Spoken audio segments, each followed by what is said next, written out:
Now we are going to study the perineum. Perineum is one of the most difficult things to conceptualize and visualize for the students because in normal dissection of the body we don't have perineum. But again, perineum is a very important theory question for the university examination, where frequently perineum comes for a short long question and long essay type question, and all the components of the perineum may come as short note and they have been repeated years after years. So for the perineum we have to see the pelvis. The pelvis, this is the pelvis. The pelvis is having a pelvic inlet. This is the pelvic inlet. And on the other side, it is having the pelvic outlet. So, in the pelvis, there are structures which are the pelvic organs. And these pelvic organs should not come down, and it should not leave the body through this pelvic outlet. So, the pelvic outlet will be closed by certain structure. So, all the structures which will be related to the pelvic outlet below the pelvic diaphragm constitutes perineum. So, where is the pelvic diaphragm? Here are the pelvic organs. Let's say this is uterus. Uterus is a pelvic organ. So, if we place the uterus over here, then below the uterus, there will be a diaphragm, and the diaphragm is known as pelvic diaphragm, and this is the pelvic outlet which will be closed by certain structure. So there will be a potential space between the pelvic diaphragm, which is just immediately below the pelvic organ, and the covering of this pelvic outlet. This potential space will contain certain structures, and all these structures are collectively known as perineal structure, and this area is known as perineum. So first we look at the pelvic outlet. What is the shape of the pelvic outlet? The shape is diamond shaped. The pelvic outlet is diamond shaped and has the following boundaries. So this is the anterior part, this is the posterior part. For better understanding, we keep the pelvis upside down, and students then please don't forget this is the anterior side and this is the posterior side. I repeat, if we keep the pelvis in anatomical position, this is the anterior side, this is the posterior side. But for the better understanding of the perineum, we have to show you the pelvic outlet. So, for that we turn the pelvis upside down. So, please remember for future references of the lecture, this is the anterior side and this is the posterior side. Now, we will describe the boundary of the pelvic outlet. What is the shape of the pelvic outlet? It is diamond shaped. That is, it is having 4 corners and 4 arms. So, this is the anterior part and this is the posterior part. What is there in the anterior part? We have the symphysis pubis. We have the symphysis pubis. What is there in the posterior part? We have the tip of the coccyx. So, the front boundary, or in front, the pelvic outlet, this is the pelvic outlet. So, what do we have? We have the undersurface of the symphysis pubis. In front, we have the undersurface of the symphysis pubis. Behind, we have the tip of coccyx. Behind we have the tip of coccyx. Now these are the two lateral boundaries. These are the two lateral boundaries. So we have anterolateral boundary and posterolateral boundary. Anterolateral boundary is formed by this part of the hip bone, which is known as the ischiopubic ramus and the ischial tuberosity. So anterolateral boundary is done by ischiopubic ramus and ischial tuberosity. Posterolateral boundary is non-bony. Posterolateral boundary is non-bony. It is formed by a ligament. What is the name of the ligament? The sacrotuberous ligament. The sacrotuberous ligament. It is better seen on this side. As you can see, it is coming from the sacrum. It is coming from the sacrum and it is coming to the ischial tuberosity. This is the sacrospinous ligament. This is the sacrotuberous ligament. So, the sacrotuberous will be somewhat like this. The sacrotuberous will be somewhat like this. And the sacrotuberous ligament on both sides will be the posterolateral boundary. The sacrotuberous ligaments on both sides will be the posterolateral boundary. Now, if we divide the pelvic outlet by an imaginary line passing through the ischial tuberosity. So, let's see an imaginary line that passes through the ischial tuberosity. We do it like this. This is the imaginary line that is passing through the two ischial tuberosities. This imaginary line will be dividing the entire pelvic outlet. So, if we see like this imaginary line will be dividing the entire pelvic outlet into two triangles. One will be posterior, one will be anterior. The triangle behind will be the anal triangle. The triangle in front will be the urogenital triangle. So, if we remove this and if we put this here, if you see this, this is the anus, this is the urethra, it's a female pelvis. So, this is the urethra and the vagina. So, obviously, we are putting this line like this, right? We are putting this line like this. So, the line behind will have the anus and the structures related, and this is the anal triangle. And the triangle in front will have the urethra and the vagina. This is the urogenital triangle. So, this is the anal triangle, this is the urogenital triangle. We will describe both the triangles separately. First, we will try to describe the anal triangle. So, what is the anal triangle? If we again put this imaginary line, then what will be the boundary of the anal triangle?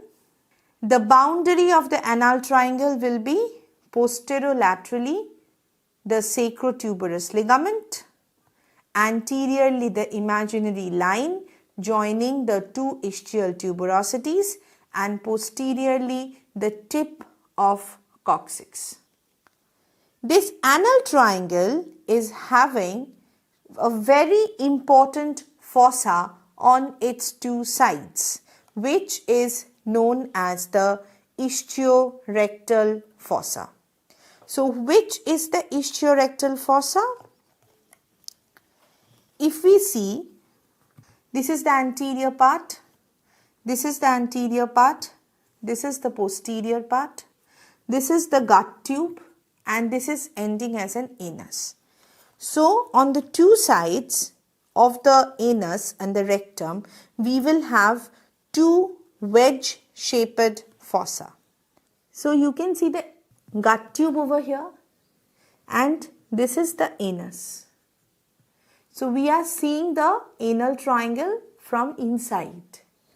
So you can see two wedge shaped spaces on two sides of the anal canal. This is known as ischiorectal fossa. So these two spaces are known as ischiorectal fossa. So the ischiorectal fossa, what is the shape of the ischiorectal fossa? The shape of the ischiorectal fossa is wedge shaped with its apex directed above. With its apex directed above. And if you see this, the lateral wall, this is the lateral wall of the ischiorectal fossa, and this is the medial wall of this ischiorectal fossa.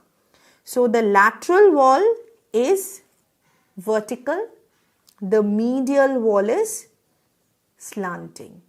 The lateral wall is like this vertical, and the medial wall is slanting. Now what we see, what are the boundaries? What are the boundaries of this ischiorectal fossa? We will come to the boundaries. As I have said that the lateral wall is vertical and the medial wall is slanting. What is this muscle which covers the obturator foramen from inside? This is obturator internus muscle. This is obturator internus muscle. And this obturator internus muscle is covered by a fascia known as obturator fascia. So the lateral wall is formed by obturator internus muscle, and the lateral boundary is formed by this muscle. This muscle, what we can see. So this muscle is covering what? This obturator foramen. So this muscle is covering the obturator foramen from inside. So it is the obturator internus muscle. The obturator internus muscle is covered by obturator fascia. So this obturator internus muscle along with its obturator fascia will be forming the lateral boundary of the ischiorectal fossa. It will be forming the lateral boundary of the ischiorectal fossa. Now, just this is the rectum and the anal canal. Here we have the uterus. So, the uterus, between the uterus and the pelvic floor, there will be a diaphragm known as the pelvic diaphragm. Pelvic diaphragm is made up of levator ani muscle. So it will be present somewhere here. It will be present somewhere here. So the levator ani muscle will be forming the medial boundary of the fossa. The levator ani muscle will be forming the medial boundary of the fossa. And this levator ani muscle, which is forming the medial boundary of the fossa, is covered by anal fascia. Anal fascia. And in front of the levator ani, there will be sphincter ani internus and externus. So lateral boundary is by obturator internus with obturator fascia. Medial boundary will be the levator ani with covered by anal fascia. So as I said that the ischiorectal fossa is wedge shaped. These muscles cannot go and meet like this. But the fascia can go and they will meet above at the wedge. So from here the obturator fascia is moving like this. From here the anal fascia will be moving like this. So they will form the apex of this wedge. They will form the apex of this wedge. Now, what is in front? What is in front? In front of this ischiorectal fossa, we are getting the inner surface of the ischiopubic ramus. So, here what we see, if we remove this, now if we keep only this, in front we can see the inner surface of the ischiopubic ramus, right? So the inner surface of the ischiopubic ramus will have certain attachments. So first let us look at the attachments on the inner surface of the ischiopubic ramus, which will make it easier for both the anal triangle and the urogenital triangle. So we have to know the attachments on the inner surface of the ischiopubic ramus. Now if we look at the ischiopubic ramus, it is characterized by two ridges in the inner surface.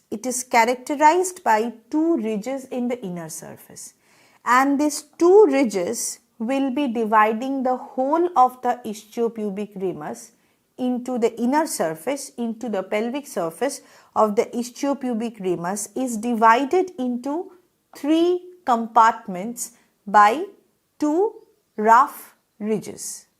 So in that ridge, we will get the attachment of the membranes, which will divide the urogenital diaphragm. So as we have said, this is the anterior part of the pelvic outlet. And if we see the ischiopubic ramus, this is the upturned form of the ischiopubic ramus. So this is the lower border, this is the upper border, this is the outer surface, and this is the inner surface. We are not concerned about the outer surface right now. We are concerned about the inner surface.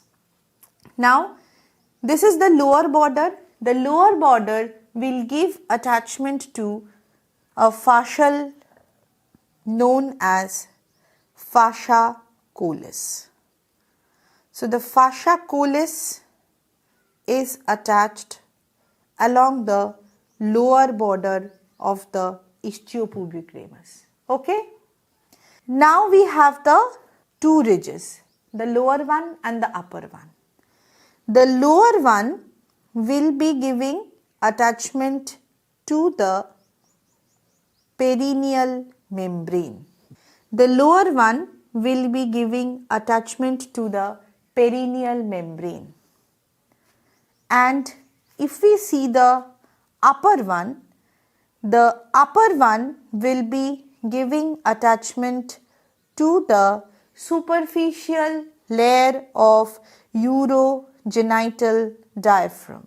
It will give attachment to the superficial layer of urogenital diaphragm. So let's say this is the superficial layer of urogenital diaphragm. So we see this is fascia collis, this is perineal membrane, this is superficial layer of urogenital diaphragm.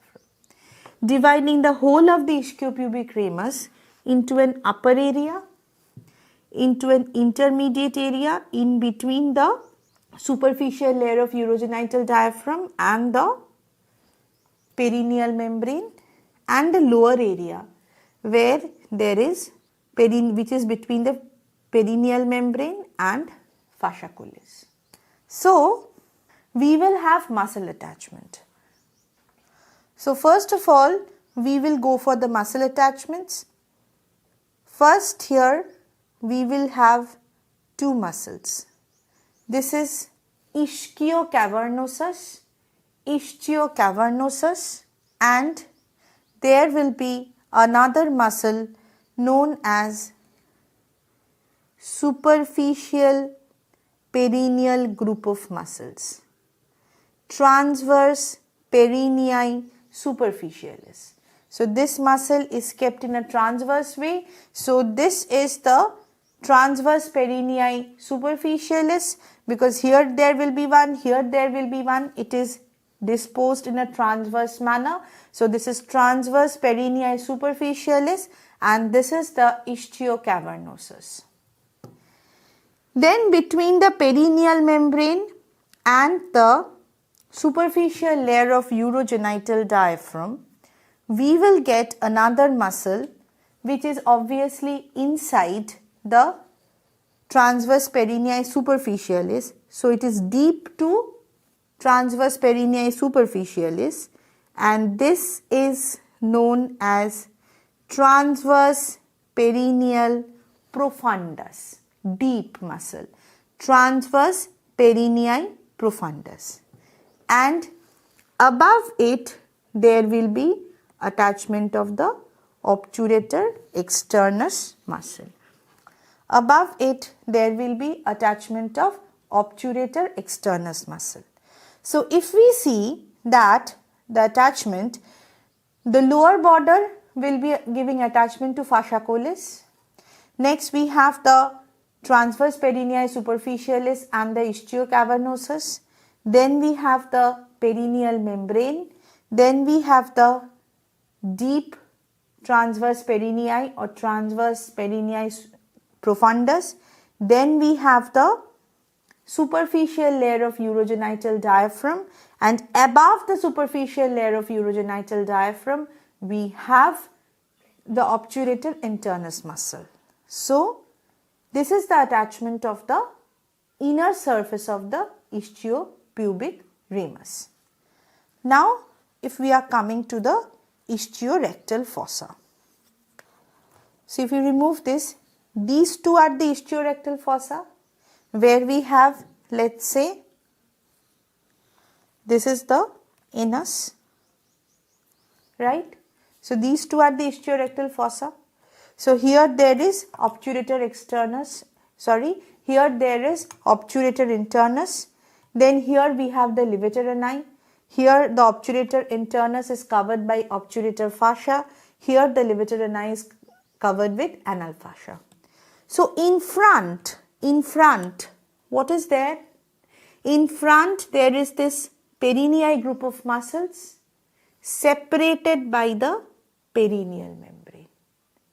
So in front there is the perineal group of muscles separated by the perineal membrane. And posteriorly what is there? The sacrotuberous ligament.